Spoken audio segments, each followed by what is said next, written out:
মিষ্টি ভীষণ অস্থির হয়ে গেছিল রাফসানের বিপদের কথা ভেবে। আমিনা ও ফাতিমা বিবি মিলে তাকে সামলানোর বৃথা চেষ্টা করতে থাকে। এরই মধ্যে পুরো এলাকার চাঞ্চল্য ছড়িয়ে পড়ে।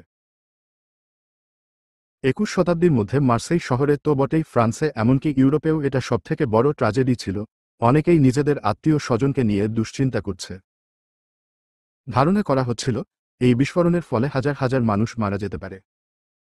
এসব কথা কানে আসতেই যেন মিষ্টি সব আশা ছেড়ে দিতে থাকে। তার বারবার রাফসানের বলা শেষ কথাগুলো মনে পড়তে থাকে। মিষ্টি ছটফট করতে থাকে। মিষ্টির এই অবস্থা দেখে আমিনা দ্রুতই তাকে নিয়ে হাসপাতালে যেতে চায়। কিন্তু মিষ্টি জেদ করছিল সে ভূমধ্যসাগরের তীরে যাবে। এজন্য সে সব বাধা অতিক্রম করে ছুট লাগায়। ছুটতে ছুটতে মার্সেই বন্দরের কাছাকাছি যেতেই মিষ্টি যেন এক নারকীয় দৃশ্যের সাক্ষী হয়। চারিদিকে বিস্ফোরণের চিহ্ন ছড়িয়ে আছে। মানুষের আহাজারির শব্দ শোনা যাচ্ছে।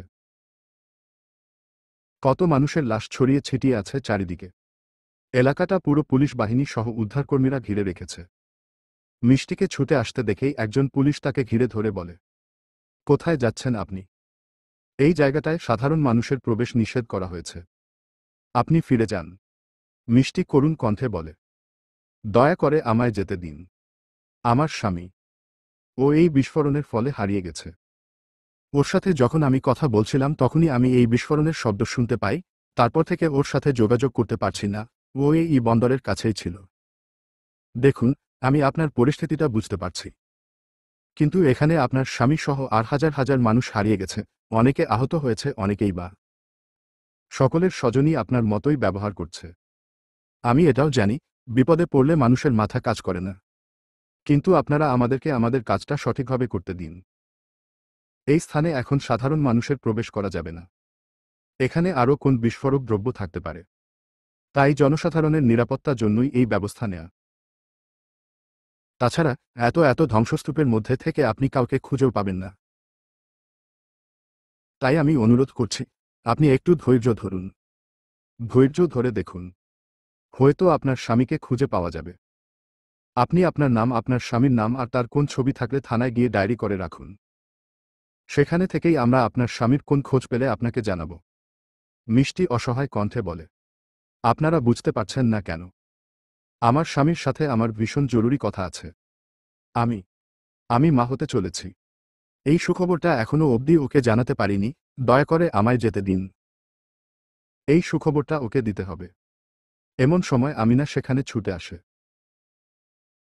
আমিনা এসেই মিষ্টিকে ধরে বলে, আপু, তুমি নিজেকে সামলাও। ওনাদেরকে ওনাদের কাজটা করতে দাও। ওনারা তো বলছেন যে মিস্টার রাফসানের ছবি, নাম সব লিখিয়ে রাখতে। তুমি তাই করো। এখন এরকম পাগলামি করে কোন লাভ নেই। এরই মধ্যে হঠাৎ করে মিষ্টির মাথাটা চক্কর দিয়ে ওঠে। সে সেখানেই জ্ঞান হারিয়ে ফেলে। আমিনা মিষ্টির এই অবস্থা দেখে কেঁদে ফেলে এবং তাকে সামলানোর চেষ্টা করে। ১ সপ্তাহ পর মিষ্টি এখন মার্সেইয়ের একটি হাসপাতালের ভর্তি। সেদিনের ঘটনার পর তার শারীরিক অবস্থার দ্রুত অবনতি হওয়ায় তাকে হাসপাতালে নেওয়া হয়েছিল। এখন অবশ্য সে অনেকটাই সুস্থ। আমিনা মিষ্টির কাছে এসে বসে। মিষ্টি আমিনাকে জিজ্ঞেস করে, রাফসানের কোন খোঁজ পাওয়া গেছে? আমিনা একটা দীর্ঘশ্বাস ফেলে দুদিকে মাথা নাড়ায়। মিষ্টির চোখ দিয়ে দুফোঁটা অশ্রু গড়িয়ে পড়ে। সে নিজের পেটে হাত রেখে বলে, তাহলে কি আমি রাফসানকে আমাদের সন্তানের ব্যাপারে জানাতে পারব না? ও কি আর আমার কাছে ফিরবে না? আমার সন্তান কি তার বাবার ভালোবাসা পাবে না? আমিনা বলে, তুমি এভাবে আশাহত হও না, মিষ্টি আপু। দেখবে, কোন না কোন উপায় নিশ্চয়ই বের হবে। মিষ্টি নিজের চোখের জল মুছে বলে, আর কি উপায় বের হবে? এতদিন হয়ে গেল অথচ ওনার কোন খোঁজ পাওয়া গেল না। উনি কোথায়, কি অবস্থায় আছেন কিছুই আমি জানি না। এভাবে কি জীবন চলতে পারে? উনি কি আর আমার কাছে ফিরবেন না? অবশ্যই ফিরবে। তুমি আল্লাহর উপর ভরসা রাখো। এমন সময় একজন অজ্ঞাত ব্যক্তি মিষ্টির কেবিনে প্রবেশ করেন। তার মুখ মাস্ক দিয়ে ঢাকা থাকায় তাকে চেনা যাচ্ছিল না। মিষ্টি তাকে দেখেই বলে ওঠে, কে আপনি? লোকটি মুখ থেকে মাস্ক সরায়। আর তাতেই মিষ্টি অবাক হয়ে বলে, ড্যাড, তুমি? মোর্শেদ চৌধুরী অশ্রুসিক্ত চোখে নিজের মেয়েকে দেখছেন। আজ দীর্ঘ কয়েক মাস পর তিনি নিজের মেয়েকে দেখতে পেলেন। মিষ্টি বিছানা থেকে উঠে দাঁড়িয়ে নিজের বাবাকে জড়িয়ে ধরল, অতঃপর কান্না করতে করতে বলল, এসব কি হয়ে গেল ড্যাড? এসব তো হবার কথা ছিল না। মিস্টার রাফসান আমায় ছেড়ে কোথায় চলে গেলেন? কেন এভাবে হারিয়ে গেলেন আমার জীবন থেকে? মোর্শেদ চৌধুরী বললেন, সবই নিয়তির খেলা রে মা। কি করব বলো? মিষ্টি বলে, রাফসানকে আমার কাছে ফিরতেই হবে। মোর্শেদ চৌধুরী মিষ্টির মাথায় হাত বুলিয়ে বলেন, আমি তোমার মানসিক অবস্থা বুঝতে পারছি। আসলে এই মিশনটা এতই গুরুত্বপূর্ণ আর ঝুঁকিপূর্ণ যে জানি না রাফসান কোথায় আছে আর কি অবস্থায় আছে। এই মারাত্মক বিস্ফোরণের পর আদৌ কি সে বেঁচে? ড্যাড, এমন কথা বলো না প্লিজ। আমি এমন কিছু বলতে চাই না। কিন্তু তুমি ভেবে দেখো, এখনও অবধি রাফসানের টিমে যারা ছিল এমন ৫ জনের মরদেহ উদ্ধার করা হয়েছে ভীষণ বাজে অবস্থায়। আরও কত অজ্ঞাত লাশ বিভিন্ন মর্গে পড়ে আছে যাদের শনাক্ত করা যাচ্ছে না। হয়তোবা রাফসানও তাদের মাঝেই। চুপ করো ড্যাড, রাফসানের কিছু হয়নি। ও এভাবে আমায় ছেড়ে যেতে পারে না। এমন পাগলামি করো না মিষ্টি। আমি আজ তোমায় আবার বাংলাদেশ ফিরিয়ে নিয়ে যেতে এসেছি। আমি শুনেছি তুমি মা হতে চলেছ।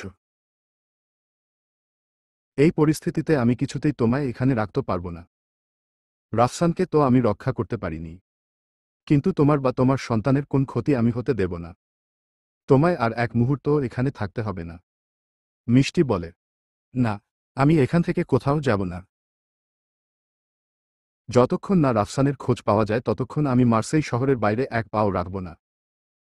ছেলেমানুষি করো না মিষ্টি। তোমার মা তোমার জন্য ভীষণ চিন্তায় আছেন। তুমি এখানে এসেছ থেকে তিনি মানসিকভাবে ভেঙে পড়েছেন। আমি তার অবস্থা আর চোখে দেখতে পারছি না। তুমি ফিরে চলো। মিষ্টি বলে, আমার যা বলার আমি বলে দিয়েছি। আমি এখান থেকে ততক্ষণ যাব না যতক্ষণ না রাফসানকে খুঁজে পাওয়া যাচ্ছে না। আমি রাফসানের মাকে কথা দিয়েছিলাম, ওকে নিয়েই এখান থেকে ফিরব। সেই কথা আমি রাখবই। তুমি তাহলে আমার সাথে ফিরবে না? না। মোর্শেদ চৌধুরী দীর্ঘশ্বাস ফেলে বলেন, বেশ, যা ভালো মনে করো। তোমার জেদের কাছে আমি হার মানলাম। আমি এখানে তাহলে তোমার থাকার জন্য একটা নিরাপদ ব্যবস্থা করছি। আর আমার চেনাজানা বিশেষ কিছু গোয়েন্দাকে দায়িত্ব দিয়ে যাচ্ছি রাফসানকে খোঁজার জন্য। তুমি সাবধানে থেকো। মিষ্টি মাথা নাড়িয়ে বলে, মমকে বলে দিও আমি ভালো আছি। মোর্শেদ চৌধুরী চোখের জল ফেলে বিদায় নেন। চলবে। পরবর্তী